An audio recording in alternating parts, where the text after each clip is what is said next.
Estamos de vuelta en Es Cuestión de Ley.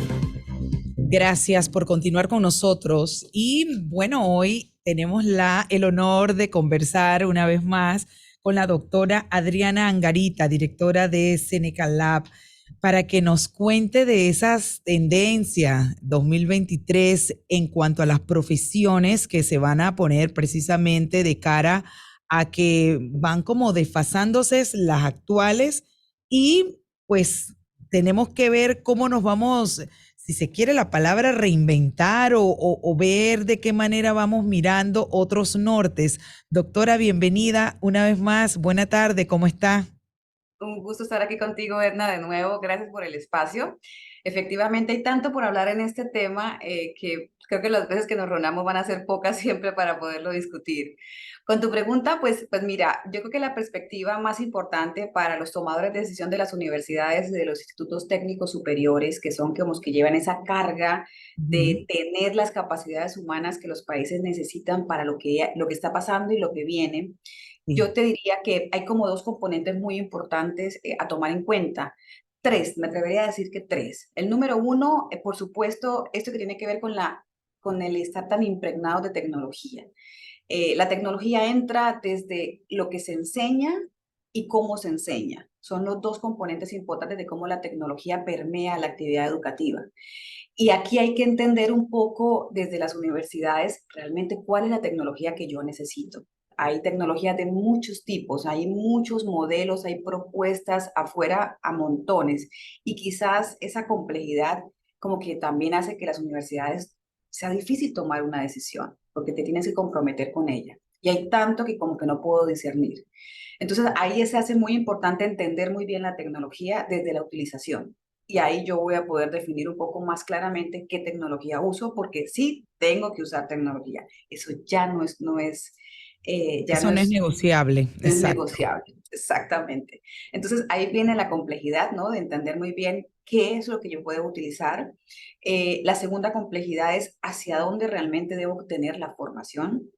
Creo que es un aspecto muy importante que no necesariamente sale de las universidades, sale muy desde el sector productivo, desde el desarrollo de los países, hacia dónde va la tendencia, tanto local como regional y como quizás Ujú. Latinoamérica, de estas profesiones nuevas, sin duda, pero también cómo cambian las antiguas profesiones. Yo creo que el matiz y este famoso reskilling que escuchamos tanto por todos lados, es el mismo contador que formábamos hace 15 años, hace 10 años, hace 5 años, no es el mismo contador que tenemos que estar formando en este momento, Así es. donde el contador tiene que salir con al menos manejo de dos o tres herramientas tecnológicas y ahora un enfoque mucho más fuerte en analítica de datos. Entonces, fíjate que la misma carrera cambia. Pero doctora, entonces esa transformación debería ser desde lo que es el colegio y consecuentemente esa malla curricular también transformarla en la universidad, porque es que hay colegios que dan contabilidad, por ejemplo, dan cálculo, informática, etcétera. Si esa malla curricular del colegio no está actualizada, imagínese ese muchacho con qué base va para la universidad.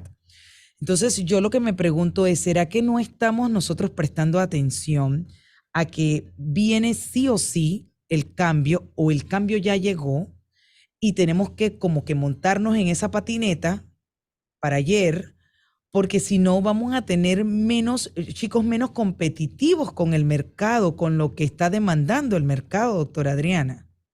Y es Totalmente, ahí ¿verdad? donde después dicen, vamos, que vienen personas de afuera y me quitaron el espacio. No es que te quitan el espacio. Nadie te arrebata la oportunidad, sino que probablemente ese que vino de afuera tiene la preparación o las cualidades que requiere la empresa. Totalmente de acuerdo, Edna. Y yo creo que ese es un tema precisamente donde tiene que ver la conversación de varias instituciones para generar ese desarrollo. Tú mencionaste dos de ellas, los colegios y las universidades, o lo que es la formación completa, pero también, por ejemplo, los espacios de idoneidad, que a veces están fuera de la discusión y van por un lado cuando muchas veces las tendencias en educación van por otro. Entonces, yo sí creo que es necesario una articulación muy completa de lo que queremos que pase en cada una de las profesiones y como país. La regulación también es muy importante, no solamente de la profesión, sino de la educación. Recientemente tuvimos la salida de la actualización del decreto 949 que regula la educación virtual, por ejemplo, Ujú. donde ya se abre un espacio al manejo de los créditos académicos que son tan claramente definidos en lo presencial y cómo ya en la virtualidad se hace de forma importante la sustentación de estos créditos académicos, que a veces como que no era tan claro y por eso como que existían tantas dudas entre lo virtual, si realmente es bueno o no es bueno, porque no es como lo presencial que yo lo tengo más tangible. Exacto. Entonces, empiezan esas conversaciones que son necesarias, donde tenemos que ponernos de acuerdo en lo que queremos como país. Y yo creo que al ser tan pequeños se nos ha facilitado como que nos vayamos segregando en pequeñas islas y lo que tenemos que es el desafío para todos hoy es conversar todos sobre este tema. Hablando de lo virtual y la presencialidad, veo, por lo menos he escuchado de casos que todavía se mantienen universidades dando las materias o las clases o la carrera de manera virtual. ¿Esto hasta qué punto es sano para ese estudiante que en un momento de pandemia se entiende que estuviese de esa manera virtual, pero ya hemos retomado nuestra vida normal y hay personas que todavía siguen pensando que la pandemia continúa porque no salen de lo virtual, incluso en el tema de las universidades? ¿Esto realmente va a tener un impacto? Porque no todo mundo está hecho para lo virtual, no todo mundo, incluso yo soy una de las que no me adapto a lo virtual. A mí me gusta tener ese contacto, tener presencialidad en las cosas. Yo no puedo hacerle a usted un ejercicio virtual, no me gusta. Entonces, yo no sé hasta qué punto eso tenga un impacto positivo, qué tan negativo o positivo puede ser. ¿Se ha hecho ese análisis, doctora? Pues mira, sí, sin duda, después de la pandemia, obviamente se ha abocado todo el mundo al manejo virtual. Es un tema pues, tuvo una mayor aceptación, quizás por la Ujú. obligatoriedad que tuvimos que hacerlo, donde le dimos la oportunidad al espacio. Hoy día, por ejemplo, inclusive en el funcionamiento de los trabajos, todavía sigue mucha gente en trabajo remoto, tenemos todavía muchas reuniones virtuales. Eso no se ha quitado del ámbito laboral y del profesional porque te ayuda a ser también, en cierta forma, mucho más eficiente. Yo creo que el desafío aquí, Edna, sería para el concepto de virtualidad, realmente diseñar los espacios según sea necesario para la formación y el tipo de estudiante. No hay una receta para todos igual. No te puedo Así decir, es, yo sabes qué, esto es virtual para todos y ya lo vamos a hacer así porque es la mejor opción. así es. Tenemos profesiones que requieren un mayor grado de presencialidad que otras. Yo personalmente creo que todas las profesiones pueden tener un grado de virtualidad en Y otra su presencial. y otra presencial. Puede que algunas puedan ser totalmente virtuales. Te voy a dar un ejemplo. Eh, de pronto en algún momento no nos parecía posible que una psicología pudiera ser virtual porque tienes Ujú. que trabajar con la persona, tienes que tener el contacto y eso va a ser va a depender mucho del grado de reflexión que se tenga sobre la impartición del programa.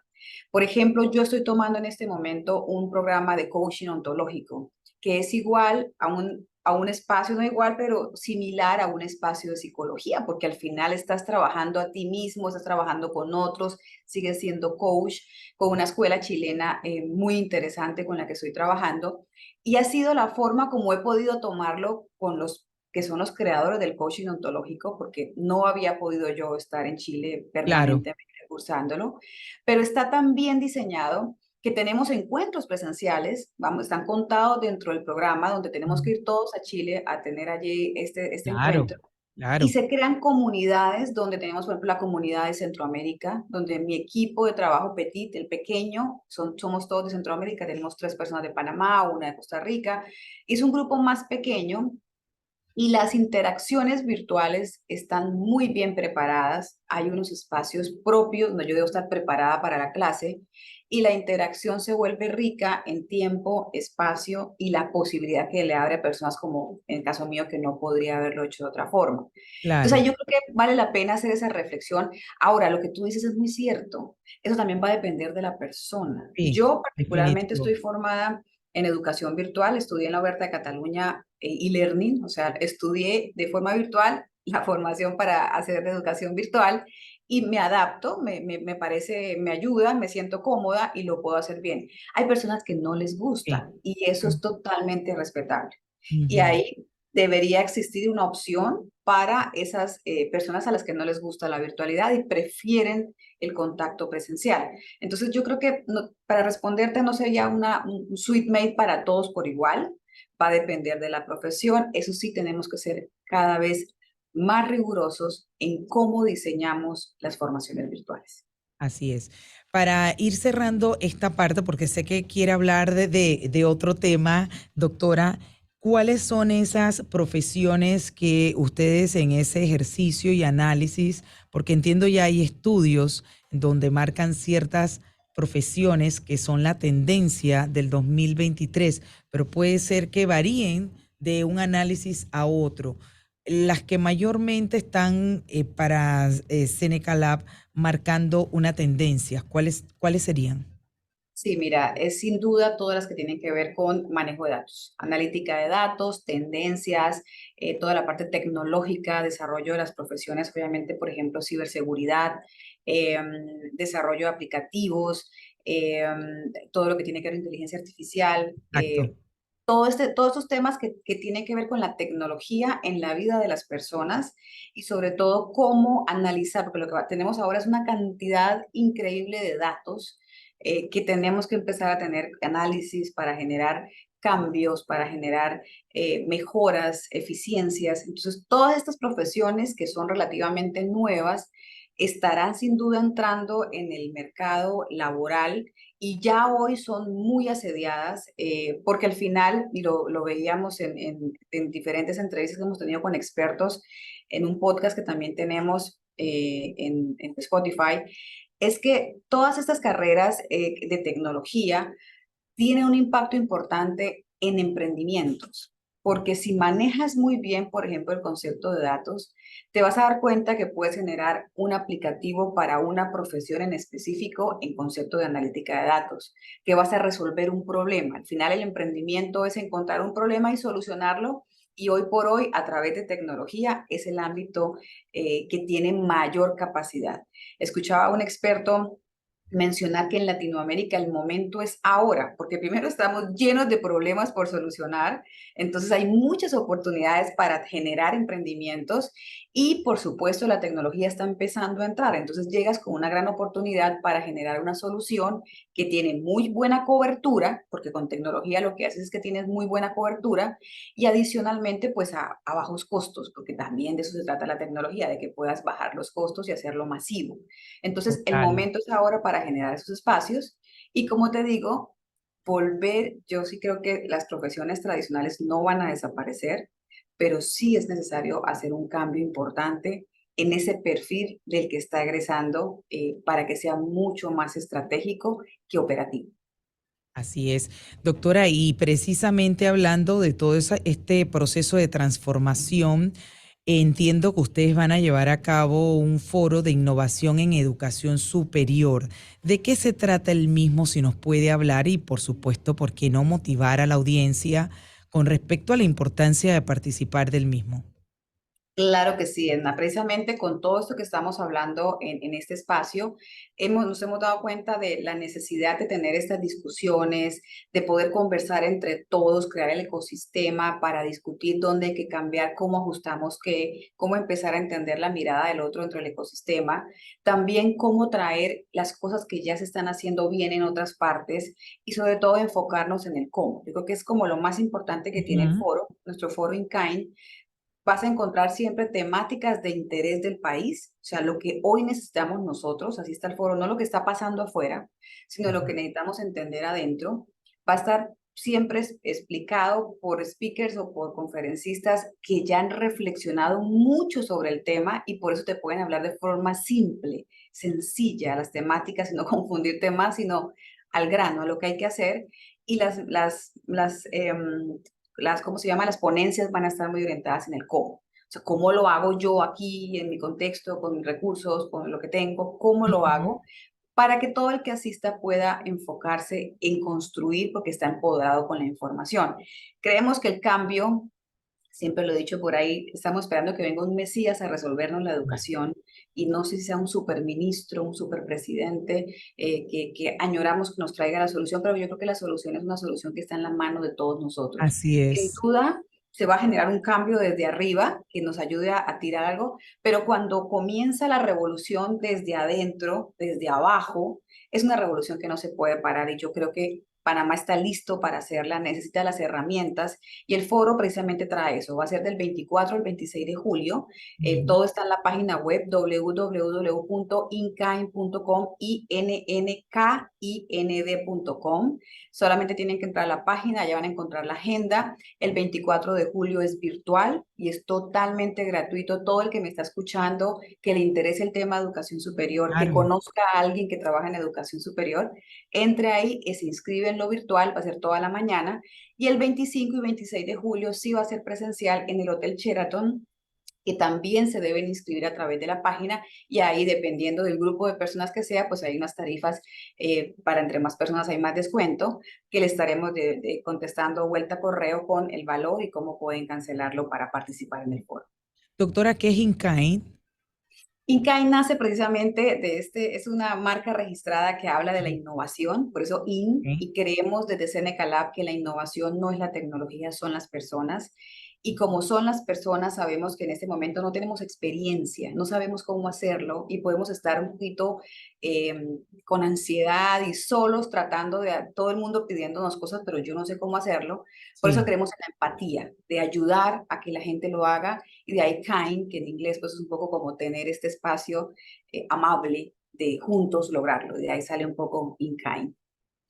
Para un poco esto retomar la temática que se va a tratar del 24 al 26 de julio y por supuesto en los minutos que nos quedan motivar a los participantes porque usted lo ha dicho, el primer día es virtual, totalmente gratis, pero que sepan las personas cómo pueden acceder y aprovechar esta grandiosa oportunidad, sobre todo los que están vinculados a lo que es la educación y en esa sed, en esa hambre de hacer grandes transformaciones, que lo hemos dicho, se requiere, pero también tenemos que tener voluntad y todos poner esa cuota de responsabilidad. Así es. La mañana virtual vamos a tener un enfoque en tendencias en educación superior. Van a ser puras miradas que no son académicas, las estamos trayendo de fuera sobre el emprendimiento, sobre cómo está cambiando la docencia, cómo está cambiando el aprendizaje y elementos muy interesantes de habilidades blandas. ¿Cómo se generan habilidades blandas? Todo el mundo las pide, pero ¿cómo las genero? Entonces, como esas rutas para que quienes nos escuchen tengan elementos para que lo puedan hacer en sus propias áreas.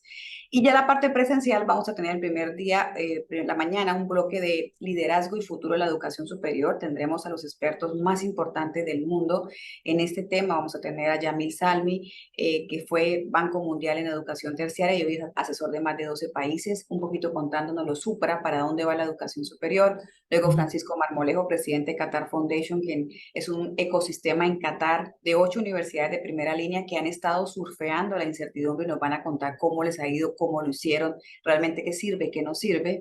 Y luego tendremos a Jim Hayes, quien es el vicepresidente senior de operaciones de WU, que es la Western Governors University en Utah, quienes pasaron de 10,000 a 120,000 estudiantes virtuales, pero lo más impresionante es cómo ellos pueden demostrar el éxito del estudiante Así es. desde la operación, de cómo lo hicieron. Y en la tarde tendremos toda una mirada desde el sector productivo, legislación de inteligencia artificial desde derechos humanos, cómo el MIT está haciendo para generar desarrollo en la región en esta conversación con el bachillerato que hablábamos reciente. Nos van a contar también esa convergencia tecnológica, cómo cambia o cierra la brecha de empleo del futuro. Tendremos unos paneles con el sector productivo, escuchándolos un poco cómo ven ellos el desarrollo de la región y cómo entramos de capacidades humanas nosotros. Y al otro día en la mañana tendremos aseguramiento de la calidad, ya enfocándonos en todo el concepto de acreditación, rankings, todos esos conceptos que también, ¿por qué las universidades no entran en los rankings? Vamos a Ujú. empezar a analizar un poco para entender la estrategia, cómo debe ser y cómo moverse para tener unos mejores resultados, con figuras muy interesantes como la exministra de Educación de Colombia, Cecilia María Vélez, quien fue la que generó la regulación en Colombia, luego fue ministra y luego fue rectora, y tiene como toda la autoridad para poder decir qué realmente funciona a nivel regulatorio en esa flexibilidad que hoy pide la innovación en educación superior.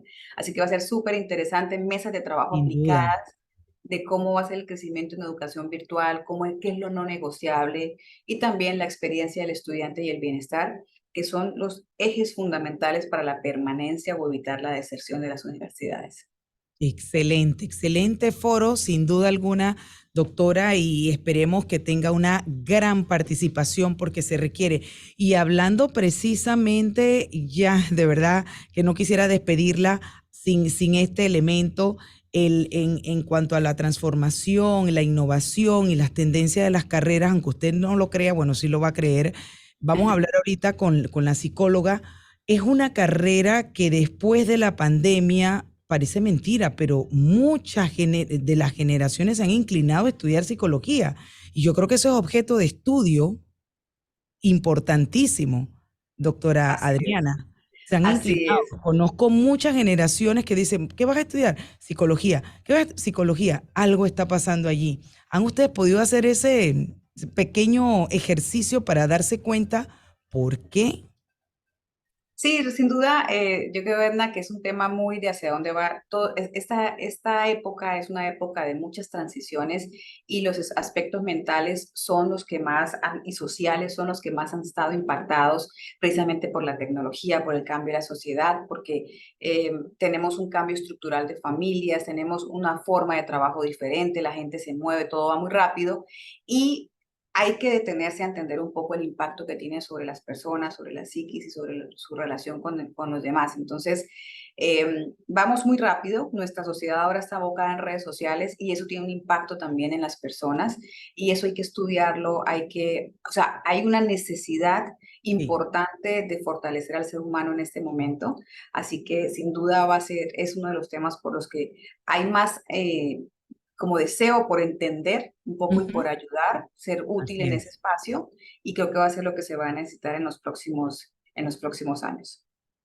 Excelente. Muchísimas gracias, doctora Adriana Angarita, directora de Seneca Lab, por compartir con nosotros estos interesantes temas y, por supuesto, ser portadora de anunciar ese interesante foro que tiene que ver con la innovación en materia educativa. Muchísimas gracias. Bienvenida siempre. Buena tarde. Gracias, Edna. Ustedes muy amables. 4 minutos, momento de ir.